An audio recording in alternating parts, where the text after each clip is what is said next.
marka waxaan doonayaa inaan wax yar ka idhaahdo hadalladii Suldaan Xasan oo halkan kala ahaa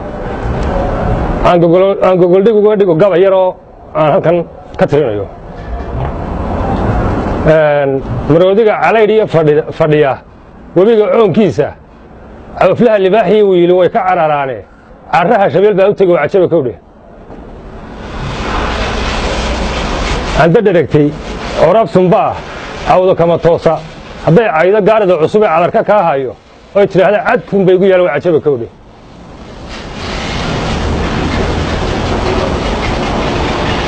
adiga iyo buur madowba waxaad tihiin cirirka waaweyne hadba beesha caanaha dhantay baa caabuq gelaysaane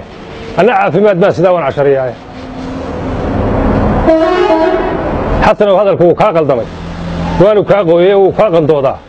sidii qodadka waaweyne qorkaa laga idleeyaa intuu kuu qarsoon yahaye qorshahaba adaan eegin baad qolo ku waabtaaye qiimiga afkaagii ka madhay qaanna kugu reebi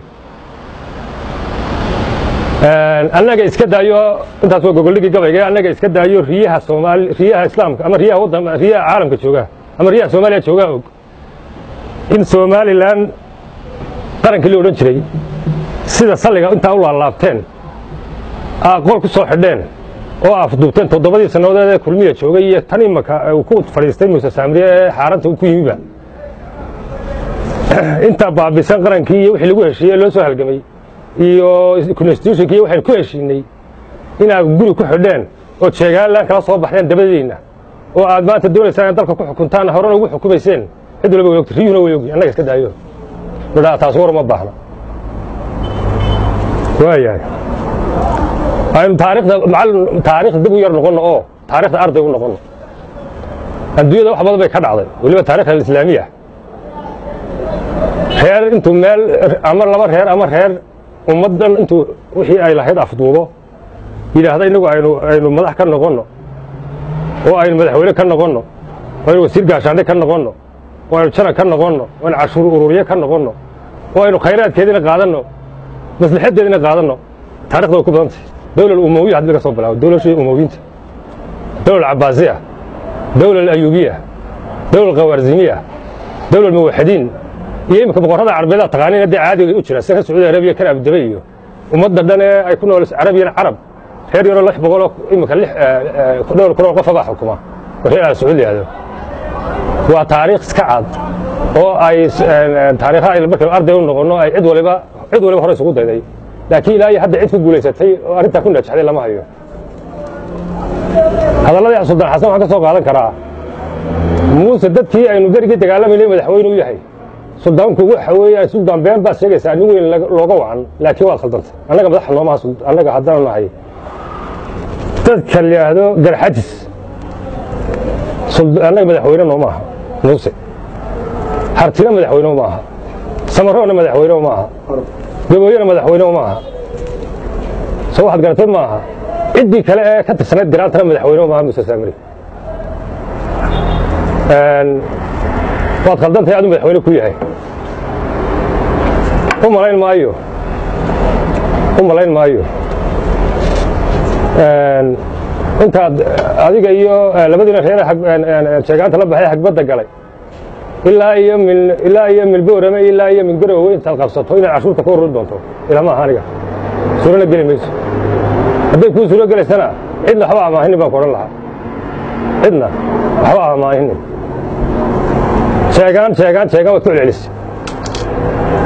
sheegaan horta sheegaanta yaa lagu hanjabayaa ee waa wax ka qaadaysaa ilaa adinka hadalkaas wuxuu ahaa meesha ka shirkaa iyo hadalkaas wuxuu ahaa mid hanjabaada wuxuu ahaa mid tiiqtiiqsiya wuxuu ahaa mid kibira wuxuu ahaa mid foolxumaa cidda looga hanjabayo ma la garanayaa annagu waxaanu nahay ciddii aad sheegaanta ka samaysatay ee 8 reer shaxisaaqay reer doodkaad sheegaysay ba isugu tagteen ee wadada ka saaray baan nahay adigoo sheegan iyo walba ah adigoo samada wax nin Soomaaliyeed samada ka dhuljiifay aniga ugu horeeyay waqtiin oo dayarad ka afduuba wallahi inaad dayaradaha diqa ku fuli jirtay badnimo intuu istaago Afrikaan wax ka afduuban aniga ugu horeeyay markabkii ugu horeeyay kooxda loo jeedo badda ka qabta dhul laba ka tagay iyo badna waan gaaray maanta ninka hajayso waa ninka horta waxaan kaloo aan maqlahay isagoo hanjabaya oo ku hanjabaya Puntland iyo horta dagaal Puntland iyo Somaliland u dhaxeeya ma jiro dagaalka imika dagaalka waxa weeyaan dagaalka laga ka dhaxeeyo uu leeyahay Suldaan Xasan ka hadlayo ee uu ka hadlayo Booba Yuusuf Ducaale oo ina ka hadlayeen nimanka la sheegaantan dalka afduubay ya anagu haddaan nahay beeshan ka soo jeedo dhinac kama nihin dhexna kama nihin dhanna kama nihin gelna mayno dhiig islaamna daadin mayno oo dooni mayno haddii aan dhiig islaam daadinayna ka sheegaantan daadin lahayn xaq nagu aynan daadino laakiin ilaahay bar ka baqayna cidna odhan mayno hala dilo anagu ciddii dagaalkaa ku lug lehe gelaysana waxaan odhan lahayn war dhiig Soomaalida maanta la daadiyaa ma bannaana waajibna maaha Soomaalida cadow maaha dib uga noqdo wixii laga tala qaatay waxaan leeyahay gelina dagaalka ilaahay ka baqanaya taasna waa taa marka Suldaan Xasanow ragga waxaan jeebaysaa haddii aad wax ka qaadayso ragga ilaahayna ku dhiidiga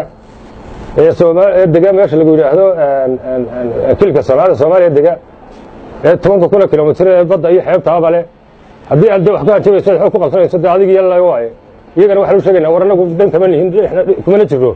ee waxa soo weeraraya waa labada reer iska celiya saasaan odhan lahaa anigu hadalkii uu iga batay madhaado qudhaydu waxna ma soo diyaarsan anigu dadkan isagoo qoraal buu akhriyay qoraal ma akhriyo ya waxaan dadka u sheegi lahaa in wixii loo jeedo Somaliland ee aan ku soo taabnay ee qaranka ahaa in cidda burburisay iyo cidda diiday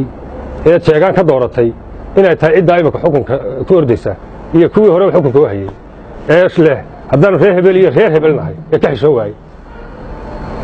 odagu midha uu qafiifo xanuun buu ahayee in la xidhaa buu baahnaa dee mooshi siday ka noqotay nimankii dee isku reerka ahaayeen اللهم صل على محمد انت waxaan ku darayaa abeesaa laga sheegay ilaahay markaan eebba jaleecana awlaad saan sidahdaa markaan aadmiga eegana aar gudaan sidahdaa